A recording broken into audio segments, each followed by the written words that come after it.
बेटों 9 पुत्रियां थी ना, उनमें से एक बेटी ऐसी भई जिसने अपने कुल और खानदान का नाम पूरे देश में नहीं तो विश्व में, केवल मृत्युलोक में नहीं, ऊपर के और नीचे के सब लोकांतरों में अपना यश फैला दिया। हमारे मक्का के और बाजरा के खेतों में एक सेंध होती है, सेंध,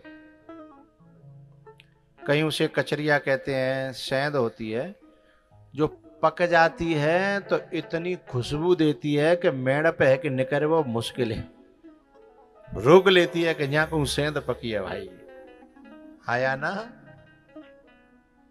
और ऐसे रोक लेती है कि चाहे कितनो जल्दी में हो आदमी सोचला तोड़ के दल ले चलूं है। तो वो जो सेंध जब पकती है तो उसकी खुशबू जैसे चारों तरफ फैलती है और व्यक्ति को आकर्षित करती है, ऐसे ही जब व्यक्ति की भक्ति पकती है, उसकी साधना पकती है, तो उसकी भी खुशबू चारों तरफ फैलती है और लोकांतरों तक उसकी खुशबू जो है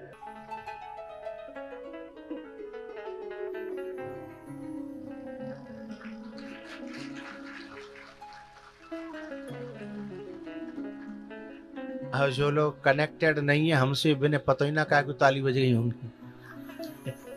जो हमसे दिल से कनेक्ट होंगे ना, उन्हें एक एक प्रतिक्रिया पता चलेगी। हाँ? तुम्हारे यहाँ क्या कहते हैं इसे? कचरिया है। हाँ, जब ये पक जाती है ना तो कभी कभी तो हमको कहीं मिल जाए रास्ते में तो हम तो बस तोड़ के गाड़ी में रख लेते हैं, खुशबू से ही आनंद लेते रहते हैं। हम सोचेंगे खा लेंगे तो तुरंत ही समाप्त हो जाएगी, कम से कम 2-4 घंटा जाके खुशबू को आनंद लो। तो जैसे उसकी खुशबू फैलती है पकने पर, ऐसे ही साधक के जीवन में जब साधक की साधना पकती है और उसकी खुशबू फैलती है तो चारों तरफ उसकी तरफ लोग आकर्षित होते हैं। लेकिन मैम दोनों तरह के लोग होते हैं, कुछ लोग फुग भी जाते हैं। तुम्हारा यदि यश फैले तो सहन कुछ लोगों से नहीं होगा।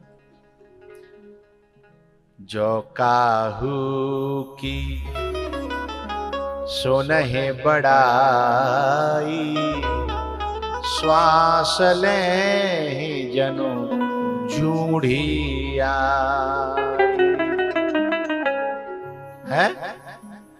तो ऐसे अनुसुईया की खुशबू, उसके तप की साधना की खुशबू लोकांतरों में फैली, लेकिन लक्ष्मी जी, ब्रह्माणी और रुद्राणी ये तीनों पे सहन न हुई। क्यों?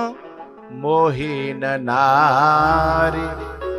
नारी के रूपा, पन्नगारी यह नीति अनूपा।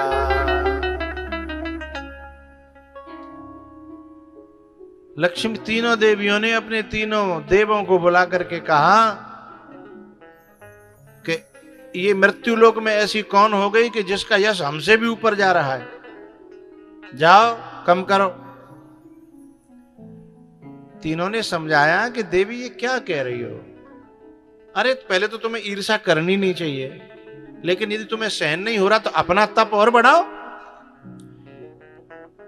तुम्हें यदि किसी का बढ़ना बुरा लग रहा है तो या तो उससे यदि पुरुषार्थ करो और आगे जाओ, और यदि नहीं कर पा रहे हो तो सहन करो। तुम दूसरे के उसमें विघ्न डालोगे, ये तो बहुत बड़ा अपराध है। लेकिन वो हट पर गई।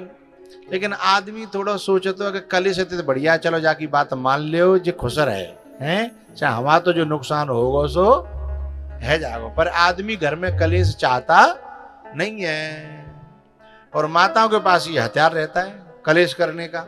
ज्यादा नहीं करेंगे तो मुंह फुला लेंगी। अब आदमी परेशान बेचारो हैं,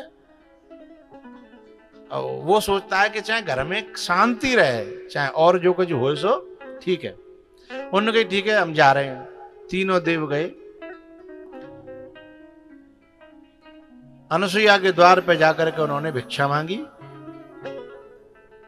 अनुसुईया निकल करके आई, बोलो भिखारी का वेश धारण किया था। बोले आपकी क्या इच्छा है, मैं क्या भिक्षा डालूं बताओ। बोले झोली में हमारे जो भी डालना हो जो डाल देना, पर एक हमारी शर्त है। बोले बताओ। बोले आपको ये भिक्षा जो है निर्वस्त्र होकर के डालनी है। अनुसुईया तो सती नहीं है, महासती है। उन्होंने 1 मिनट नहीं लगाई, बोले बिल्कुल। यदि दरवाजे पे कोई अतिथि आवे और बिना भिक्षा के लौट जाए, ये हमारा दुर्भाग्य है। आपकी भिक्षा और इच्छा पूरी होगी। तीनों देवों की आंखें फटी की फटी रह गईं। 25 आंखें थी उस समय, 25 आंखें कैसे हो गईं? देव तो 3 ही है। कुछ लोग बड़े समझदार हैं, उन्होंने मुझे इशारे में बता भी दिया कि ऐसे ऐसे करके। 4 मुख ब्रह्मा जी के, आंखें हो गई 8। 1 मुख विष्णु भगवान का, आंखें हो गई 2। 8 और 2 10। और 5 मुख महादेव जी के, तो 5 मुख हैं तो 10 आंखें होनी चाहिए ना। हाँ, 1 मुख में 3 आंखें, त्रिनेत्र कहते हैं उन्हें। तो पांतिया 15, तो 10 और 15 25।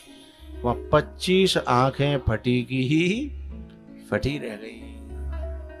बोले बताओ, 1 सेकंड नहीं लगाई उसने। उसने कहा आपको वही बिल्कुल जैसे आप चाहते हो वैसे भिक्षा मिलेगी। अनुसुईया ने उसी समय हाथ में गंगा जल लिया और कहा यदि मैंने अपने जीवन में आज तक कभी भी किसी पर पुरुष को, अनुसुईया जो है जल लेती है हाथ में और ये कहती है कि मैंने अपने जीवन में आज तक कभी भी पर पुरुष को वासना की दृष्टि से न देखा हो, तो ये तीनों भिक्षुक जो है इसी समय बच्चे बन जाएं और तीनों के तीनों बालक है गए, नंग धड़ंगे है गए। अब आए थे किसी को नंगा करने। बात समझ में आ गई?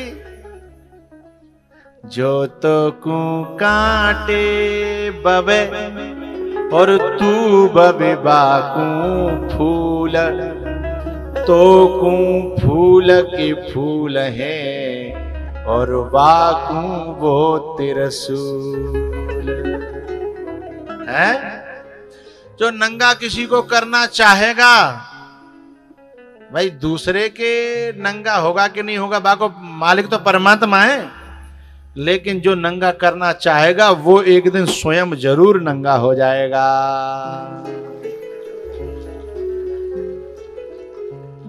अब तीनों के तीनों रो रहे हैं और माता अनुसुईया उन्हें जो है दूध पिला रही हैं। माता अनुसुईया ने डाल दियो पालना, माता अनुसुईया ने डाल दियो पालना। झूल रहे तीनों देव बन कर के लालना, झूल रहे तीनों देव बन कर के लालना।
माता अनसुईया पलना झुलावे,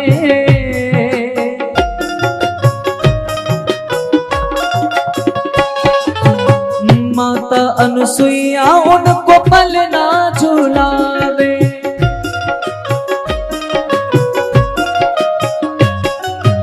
विष्णु जी मन ही मन में मुस्कावे,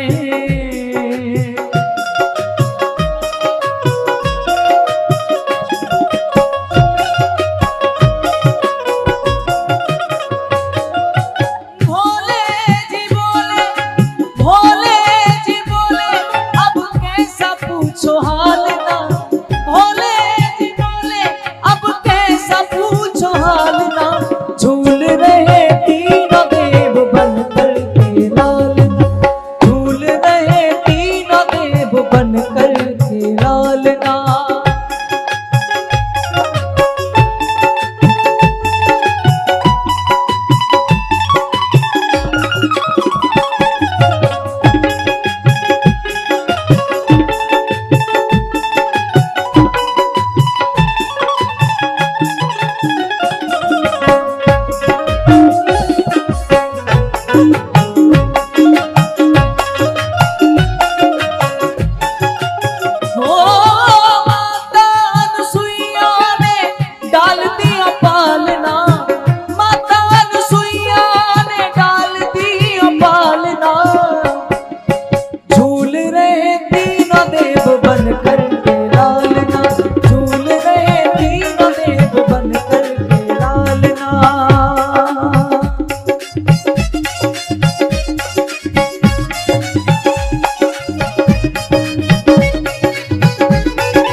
देव बन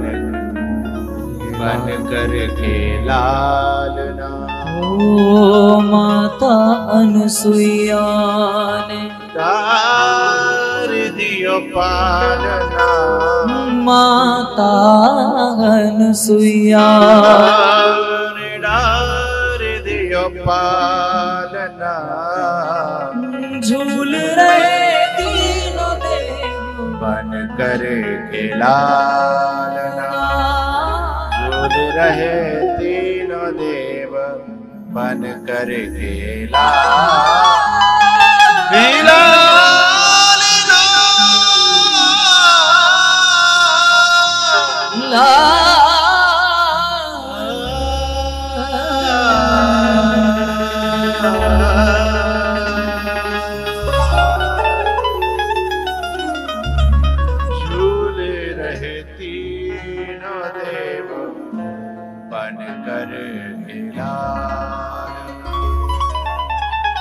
बोलो अनसुईया माता की जय।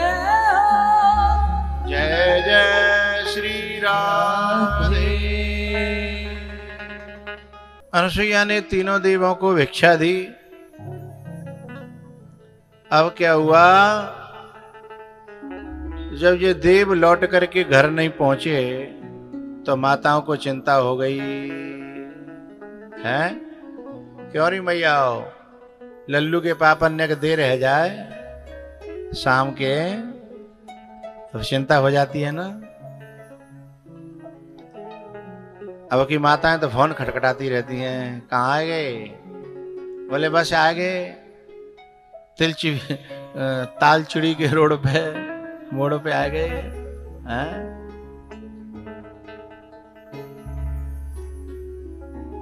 अब तीनों देवियां जब परेशान थीं तो नारद जी पहुंचे। तब नारद जी ने कहा, माता जी चरणों में प्रणाम करता हूं। अरे नारद जी आप खूब आए, अरे हम बड़ी परेशान थी, हम सोच रहे कोई ऐसा आवे जाए अपने दिल की बात बताएं और वो हमारा समाधान करे। क्या बात है? बोले हमारे बे गए हैं। हमारे यहाँ नाम नहीं लेती है ना, नहीं हमारे बे, जब तक लल्लू ना हो तो जब तक बे रहता है, जब लल्लू होगा तो लल्लू के पापा आ जाता है, हैं? तो हमारे बे गए हैं, वो लौटे ना आए। नारद जी तो विरक्त साधु हैं, उन्होंने कहा गए हैं कि भेजे गए हैं? बोले हाँ भेजे तो आते। तो नारद जी बोले मुझे पता है सब। बोले कब आएंगे? बोले कबू नहीं। बोले क्यों? बोले वे तो मर गए। बोले मर गए? बोले मर भी गए और जन्म भी ले लो, नेक नेक जैसे पलना में पड़े हैं। लक्ष्मी जी बोली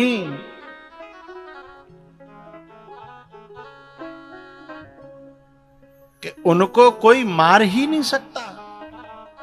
बोले हाँ, यदि वो सही मार्ग पे होते तो ये सिद्धांत लागू होता, तो उन्हें कोई नहीं मार सकता। लेकिन इमे को पंथ पग देत खगेसा, तुमने सही मार्ग पे भेजा था क्या? सोई संकोच कर गई। बोले मार्ग तो गलत था। है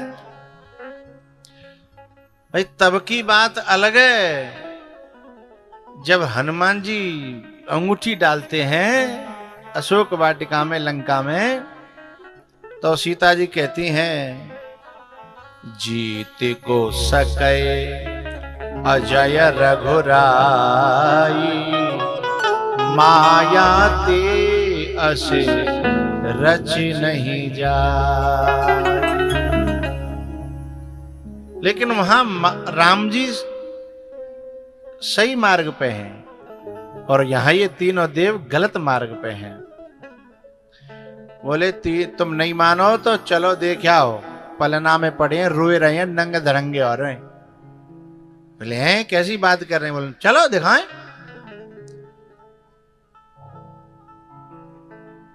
और सुनहु तात हम झूठ न कहें, उदासीन तापस बन रहे हैं। हम झूठ क्यों बोलेंगे? बाबा जी आदमी है। तीनों देवियों ने कहा कि आपकी बात पे विश्वास तो हो रहा है, पर अब यूं बताओ कि कैसे समाधान होगा, कैसे मिलेंगे हमें? बोले एक ही उपाय है कि उनके यहां भिखारिन बन के जाना पड़ेगा। लक्ष्मी जी बोली मैं और भिखारिन? नारद जी बोले यदि नहीं बन सकती हो तो आराम से अकेले करो और खाओ, फिर तो कोई दिक्कत ही नहीं है। बोले नहीं, ऐसा उपाय बताओ कि भिखारिन नहीं बनना पड़े। बोले ऐसा कोई उपाय नहीं है, तुमने गलती करी है तो फल भोगनो। तुमने ईर्ष्या करी है, तुमने दूसरे को नीचा दिखाने का प्रयास किया है, इसलिए तुम्हें भी ऊंचाई से नीचे गिरना पड़ेगा, पूजनीय से भिखारिन बनना पड़ेगा। तीनों देवी बोली ठीक है, जाती हैं भिखारिन बन करके। जाकर के आवाज लगाई भिक्षाम देही माते। और जब तीन देवी इकट्ठी देखी भिखारिन के रूप में, अनुसुईया 1 मिनट में समझ गई कि 3 कैदी पड़े हैं तो जमानती आए ही होंगे। वो तो इंतजार नहीं कर रही कि कोई ना कोई तो जमानत करावे आवेगो। बोली भिक्षाम देही माते। अनुसुईया ने कहा क्यों, तुम्हें भी कहूं कंडीशन में भिक्षा चाहिए का? वस्त्र या निर्वस्त्र होके चाहिए का? सोई पावन में गिर पड़ी कि गलती हो गई है, हम पे बहुत बड़ी गलती है गई, अब क्षमा कर दो। ईर्ष्या के बस होकर के, जलन के बस होकर के हमने तुम्हारे तप को नष्ट करने की कोशिश करी थी, क्षमा कर दो। अब ऐसी गलती। बोले ठीक है मैं क्षमा करती हूं, ले जाओ अपने अपने। अब तीनों जनी बोली कि अपने अपने कैसे पहचाने? ये तो सब एक जैसे है गए। बोले जैसे हथकाएं ओरिजिनल वैसे ही बनाओ। तब अनसुईया मैया ने कहा कि एक शर्त पे, अब कभी जीवन में किसी आगे बढ़ते हुए को देख करके जलोगी तो नहीं? बोले नहीं जलेंगी। किसी को नीचा दिखाने की कोशिश तो नहीं करोगी? बोले नहीं। तो बोले ठीक है। हाथ में जल लिया और कहा कि आज तक यदि मैंने कभी किसी में भी दोष नहीं देखा, बुराई नहीं देखी, तो ये तीनों जैसे आए थे वैसे ही हो जाएं। तो तीनों ठाड़े है गए। सो तीनों देव जब ठाड़े भये, सो तीनों रो के बोली गलती है गई। बोले हमन तो पहले ही नहीं करी, पर तुम मानी नहीं है। तुम यदि मान गई होती तो शायद ये दिन देखना नहीं पड़ता।